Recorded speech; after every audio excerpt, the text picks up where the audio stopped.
ಹರೇ ಶ್ರೀಕೃಷ್ಣ.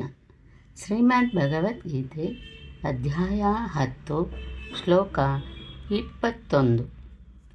ಆದಿತ್ಯಾನಾಮಹಂ ವಿಷ್ಣು ಜ್ಯೋತಿಷಾಂ ರವಿರಂಶುಮಾನ್ ಮರೀಚಿರ್ಮರುತಾಮಸ್ಮಿ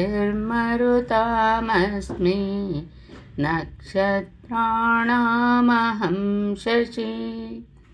ಈ ಶ್ಲೋಕದ ಭಾವಾರ್ಥ: ಆದಿತ್ಯರು 12 ಮಂದಿ. ಅವರಲ್ಲಿ ಮುಖ್ಯನಾದವನು ಕೃಷ್ಣ. ಆಕಾಶದಲ್ಲಿ ಹೊಳೆಯುತ್ತಿರುವ ಪ್ರಕಾಶಗಳಲ್ಲಿ ಸೂರ್ಯನು ಮುಖ್ಯನಾದವನು. ಬ್ರಹ್ಮ ಸಂಹಿತೆಯಲ್ಲಿ ಸೂರ್ಯನನ್ನು ಪರಮಪ್ರಭುವಿನ ಪ್ರಕಾಶಮಾನ ನೇತ್ರವೆಂದು ಒಪ್ಪಿದೆ.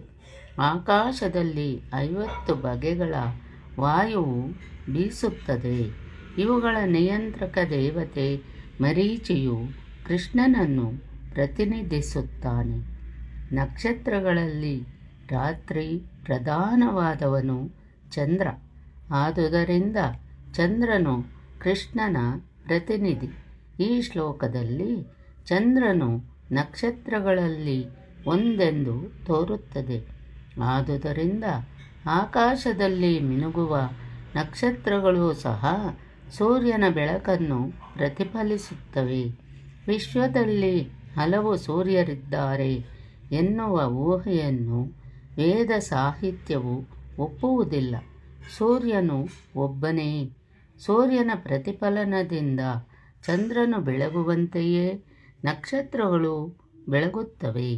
ಭಗವದ್ಗೀತೆಯು ಇಲ್ಲಿ ಚಂದ್ರನು ನಕ್ಷತ್ರಗಳಲ್ಲಿ ಒಂದು. ಮಿನುಗುವ ನಕ್ಷತ್ರಗಳು ಸೂರ್ಯಗಳಲ್ಲ, ಆದರೆ ಚಂದ್ರನನ್ನು ಹೋಲುತ್ತವೆ ಎಂದು ಸೂಚಿಸುತ್ತದೆ.